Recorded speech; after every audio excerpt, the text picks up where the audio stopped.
கர்த்தருக்கு பிரியமானவர்களே, ஒவ்வொரு நாளும் கர்த்தர் எப்படி வழிநடத்துகிறார் என்று நாம் தொடர்ந்து கற்றுக்கொண்டு வருகிறோம். கர்த்தரை நாம் எப்படியெல்லாம் பார்க்கிறோம், கர்த்தர் நம்ம எந்த அளவுக்கு அவர் சொல்லுகிறார், நம்ம கூட எப்படி இருக்கிறார், நமக்கு எப்படி அற்புதம் செய்கிறார், நமக்கு எப்படி துணையாக நிற்கிறார்.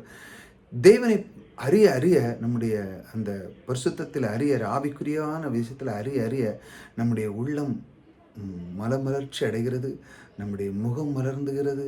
நமக்கு தேவையான அனைத்தையும் அவர் நெருக்கி கொடுத்து கொண்டே இருக்கிறார். வாச்சிக்கா, சாப்பிடு, அதை செய், இதை செஞ்சுக்கிட்டே இருக்கணும். உங்களுக்கு பணக்குறைவு, பற்றாக்குறை, உங்களுடைய சரீரத்தில் இந்த நோய் நொடிகளெல்லாம் நீக்கி எல்லாத்தையும் வாஷ் அவுட் பண்ணி க்ளீனாக நீங்கள் ஃப்ரெஷ்ஷாக எப்படி நீங்கள் இளமையாக இருந்தோ அதே போல் இன்னும் இருப்பீங்க.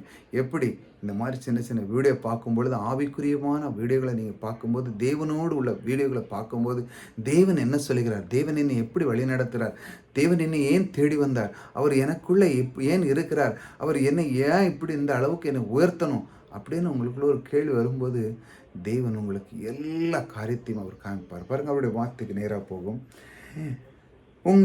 உங்களை பரிசுத்த பள்ளிக் கொள்ளுங்கள், நாளைக்கு கர்த்தர் உங்கள் நடுவிலே அற்புதங்களை செய்வார். தேவன் பாருங்க, உங்களை பரிசுத்தம் பண்ணிக்கொள்ளுங்கள். தேவனுடைய வார்த்தை பரிசுத்தம்னா ரொம்ப பெரிய பரிசுத்தமான மாதிரி எதா நான் அப்படி பண்ணல இப்படி பண்ணலான்னு உள்ள ஒன்றை வச்சுட்டு வெளியே போய் சொல்லிட்டு இருக்குது. ஆனால் அந்த உள்ளத்தில் இருக்கிறது பாருங்கள், நீங்கள் இன்றைக்கி உள்ள நிலைமையில் இருக்கிறீங்கன்னா அது உங்களுடைய உள்ளத்தில் எப்படி நீங்கள் விதைச்சிங்களோ அப்படி தான். அதை நீங்கள் நல்லா யோசித்து பாருங்கள். உங்களுடைய எண்ணங்கள், நீங்கள் எப்படி உங்கள் ஃப்ரெண்ட்ஸ்லாம் நீங்கள் எப்படி வச்சுருக்கீங்க, நீங்கள் இன்றைக்கி இருக்க நிலைமை எப்படி, நீங்கள் பணக்காரரா இல்லை ஏழையா, இதெல்லாம் உங்கள் உள்ளத்தில் நீங்கள் விதைச்ச விதை.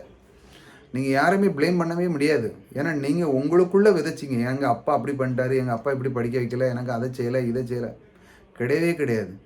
நீங்கள் உங்களுக்குள்ளே ஒரு விதையை விதைச்சிருக்கீங்க. இதுதான் அது அது ஆனால் நீங்கள் இன்னும் முன்னேறலாம். ஆனால் நீங்கள் உங்களுடைய நாவை சரியாக பயன்படுத்தியிருக்க மாட்டீங்க. ஏன்னா கேட்டிருக்க மாட்டீங்க, என்ன முன்னேறதுக்கு எப்படி, இன்னும் நான் எப்படி இருக்கணும், நான் எப்படி படிக்கிறதுக்கு. இந்த உலகத்தில் உதவி பண்ணவங்க நிறையா இருக்காங்கங்க. ஆனால் நீங்கள் கேட்கணும், கேட்டால் தான் கிடைக்கும். அதான் தேவன் சொல்ல, கேளுங்கள் அப்பொழுது கொடுக்கப்படும். எத்தனையோ இருக்குது, படிப்புக்கு உதவி பண்ணுறவங்க நிறையா இருக்கிறாங்க. கஷ்டத்தில் சில நேரத்தில் உதவி பண்ணுறாங்க. ஆனால் நீங்கள் கேட்டு அதற்கப்புறம் நான் இந்த மாதிரி உதவி பண்ணதுக்கு அளவுக்கு என்னை தேவன் வைப்பார் என்று நீங்கள் முன்னேறணும்.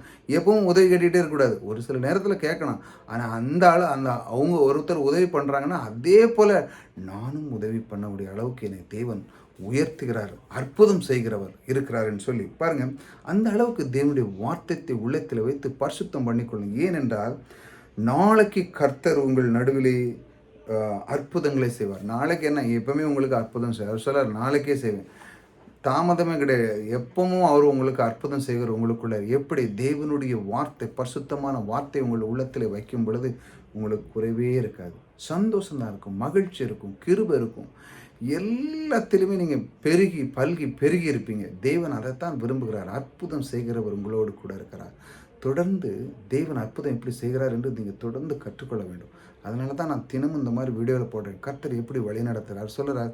பரிசுத்தமான வார்த்தைகளை நீ உள்ளத்திலே விதை, அது ஒவ்வொரு நாளும் உன்னை ஆசீர்வாதத்திலே வளரும். அதனால தான் தேவன் இப்படி சொல்லி உங்களை வழி நடத்துகிறார். கர்த்தர் உங்களோடு கூட இருக்கிறார். கர்த்தர் உங்களை ஆசீர்வதிக்கிறார்.